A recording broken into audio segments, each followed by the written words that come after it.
to all my viewers. Welcome to your channel Shaleen Mona EDU.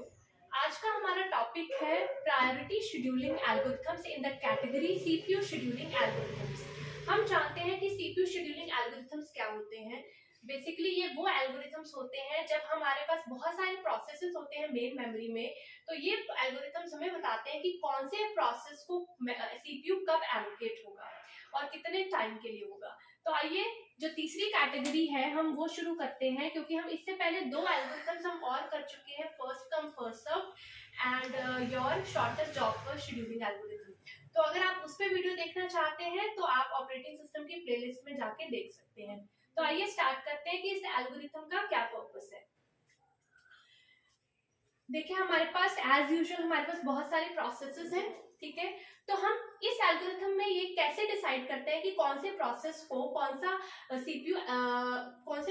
CPU कब allocate होगा, वो हम decide करते हैं depending upon its priority. Priority is associated with each of the process and CPU is allocated to the process with highest priority। यानी कि जिसकी priority सबसे ज्यादा होगी उसको CPU सबसे पहले मिलेगा। तो आइए देखते हैं इसके टेबल को, जिसमें हमारे पास 5 प्रोसेसेस है।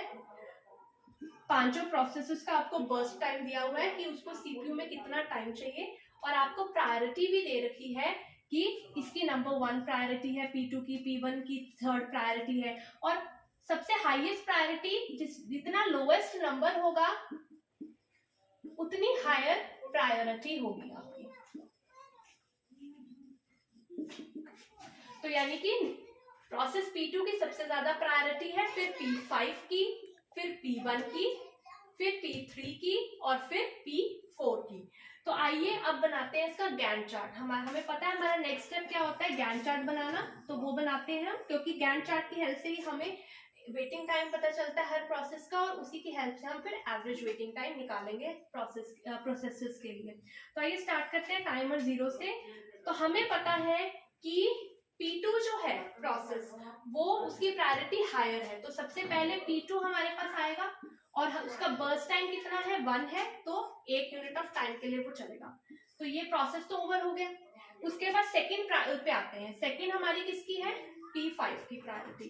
तो नेक्स्ट हमारा एलोकेट सीपीयू किसको होगा, P5 को, और उसका बर्स्ट टाइम कितना है, 5, तो 5 यूनिट ऑफ टाइम के लिए वो चलेगा, और यहाँ पे आ जाएगा आपके पास 6, राइट। अब नेक्स्ट करते हैं, नंबर 3rd प्रायोरिटी है P1 की।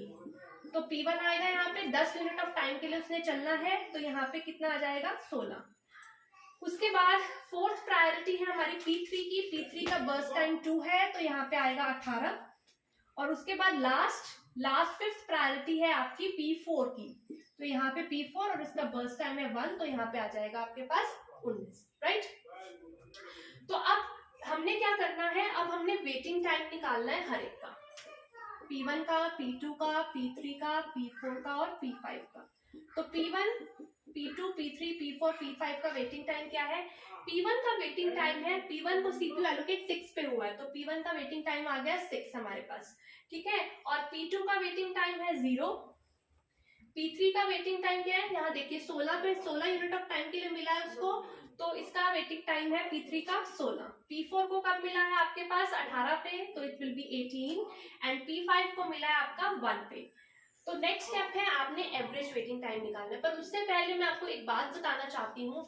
मैंने आपको जब सीपीयू शेड्यूलिंग एल्गोरिथम्स की वीडियोस को स्टार्ट किया था, तो मैंने आपको बताया था कि जो सीपीयू शेड्यूलिंग एल्गोरिथम होता है, या वो प्रिमिटिव हो सकता है या नॉन प्रिमिटिव हो सकता है। प्रिमिटिव यानी कि प्रोसेस के बीच में आप सीपीयू को इंटरफेयर करके किसी और प्रोसेस को सीपीयू दे दीजिए, दैट इज प्रिमिटिव। लेकिन नॉन प्रिमिटिव क्या होता है कि जब तक आपका प्रोसेस एक खत्म नहीं हो जाता तब तक आप दूसरे प्रोसेस को सीपीयू एलोकेट नहीं कर सकते। तो हमने जो FCFS किया था और SJF किया था शेड्यूलिंग एल्गोरिथम, दैट पर non primitive algorithms, and priority scheduling algorithm जो है वो प्रिमिटिव भी हो सकता है, और कर लिया था हर एक प्रोसेस के लिए। अब हमने क्या करना है, हमने एवरेज वेटिंग टाइम निकालना है।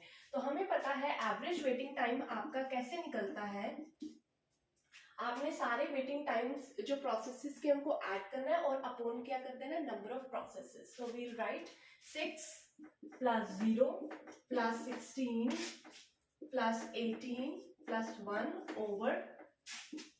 You will get something like 8.2 milliseconds as your answer. Okay, तो अभी हमने एवरेज वेटिंग टाइम कैलकुलेट कर लिया.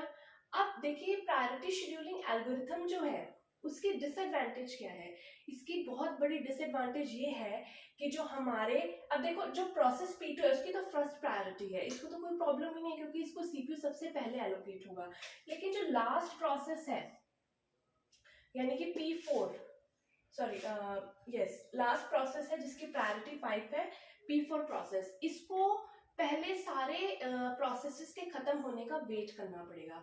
यानी कि बेसिक डिसएडवांटेज क्या है कि कुछ लो प्रायोरिटी प्रोसेस हैं वो बहुत उनको वेट करना पड़ता है सीपीयू के टाइम की एलोकेशन के लिए. तो इस चीज को हम बोलते हैं स्टार्वेशन.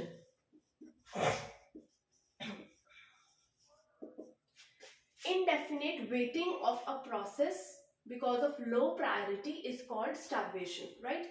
अब हम बात करते हैं कि इस starvation का solution क्या है. Solution है इसका aging.